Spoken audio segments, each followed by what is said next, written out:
आप देख रहे हैं न्यूज 360। अगली खबर यूपी की है, जहां गाजीपुर पुलिस ने मुख्तार अंसारी के छोटे बेटे उमर अंसारी को धोखाधड़ी के मामले में लखनऊ से गिरफ्तार किया है। उन पर अपनी मां के फर्जी हस्ताक्षर करके मुख्तार अंसारी की जब्त संपत्तियों को छुड़ाने की कोशिश करने का आरोप है। क्या है पूरा मामला, दिखाते हैं आपको रिपोर्ट में।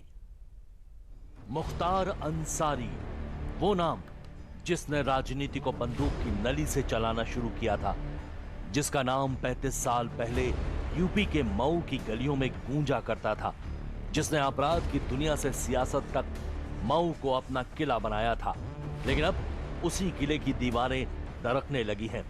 माफिया मुख्तार अंसारी के छोटे बेटे उमर अंसारी को लखनऊ के विधायक आवास से गिरफ्तार कर लिया गया है।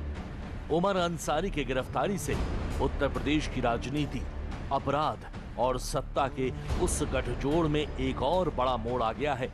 आखिर अब क्या है इस गिरफ्तारी के पीछे, आइए जानते हैं पूरा मामला और आपको बताते हैं इस मामले की सच्चाई। पूर्व विधायक और माफिया मुख्तार अंसारी के छोटे बेटे उमर अंसारी को गाजीपुर पुलिस ने लखनऊ से गिरफ्तार कर लिया है। उसे लखनऊ के दारुल शफा स्थित विधायक निवास से पकड़ा गया है। उमर अंसारी पर गाजीपुर में धोखाधड़ी का मुकदमा दर्ज है। पुलिस ने उमर को हिरासत में लेने के बाद सीधे गाजीपुर रवाना कर दिया है। उमर अंसारी के खिलाफ आर्थिक अनियमितता और जालसाजी से जुड़े गंभीर आरोप हैं। राजनीति में चेहरे तो बदलते हैं, लेकिन विरासत अगर अपराध से जुड़ी हो तो अंत भी तय माना जाता है।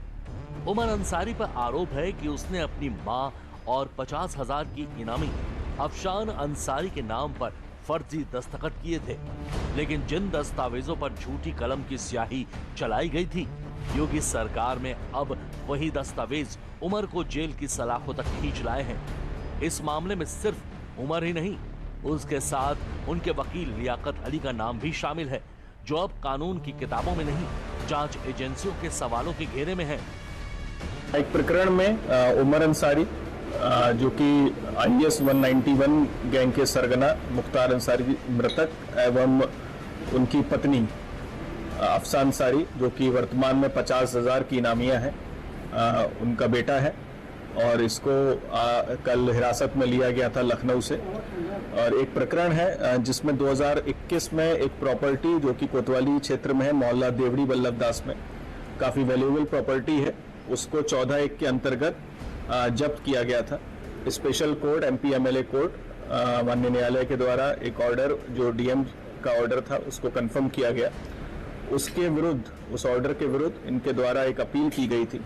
वो अपील का जब अवलोकन किया गया तो उसमें आफसा अंसारी, जो कि वर्तमान में 50,000 की नामिया है, उसके जो साइन थे वो प्रथम दृष्टया देखने से एवं जब उनका मिलान अन्य डॉक्यूमेंट से किया गया तो फर्जी प्रतीत हुए और वो साइन फर्जी है।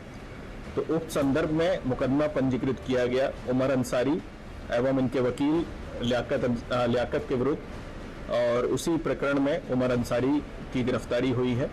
यूपी की सियासत में माफिया डॉन मुख्तार अंसारी के परिवार की जो राजनीतिक विरासत चली आ रही थी, वो अब कानून की दीवारों में कैद हो गई है। मऊ की वो सीट जो कभी मुख्तार अंसारी की पहचान मानी जाती थी, अब वो खाली पड़ गई है। इसके पहले मुख्तार के बड़े बेटे अब्बास अंसारी के भड़काऊ भाषण देने के आरोप में उनकी सदस्यता रद्द कर दी गई थी। ऐसे में खाली हुई मऊ विधानसभा सीट से मुख्तार के छोटे बेटे उमर अंसारी के उपचुनाव लड़ने की प्लानिंग की गई थी। सपा से उन्हें टिकट की हरी झंडी भी मिल चुकी थी, लेकिन अब फर्जी हस्ताक्षर मामले में गिरफ्तार किए जाने के बाद मुख्तार परिवार पर सियासी संकट और गहरा हो गया है। हाल ही में मुख्तार अंसारी के बड़े बेटे अब्बास अंसारी पर कार्रवाई हुई थी, जो ओम प्रकाश राजभर की सूबा सपा के टिकट पर विधायक चुने गए थे। उस समय सूबा सपा का सपा से गठबंधन था, लेकिन 2022 के चुनाव प्रचार के दौरान जब अब्बास अंसारी ने अधिकारियों के हिसाब किताब करने का बयान दिया था, इस मामले में अब्बास अंसारी को 2 साल की सजा सुनाई गई थी, जिसके चलते उनकी सदस्यता भी रद्द कर दी गई थी। तब से मऊ विधानसभा सीट खाली है, जिस पर उपचुनाव की तैयारी है। जिस सियासी सफर को भुनाने की सपने समाजवादी पार्टी ने उमर अंसारी के रूप में देखा था, अब वो सपना टूट चुका है।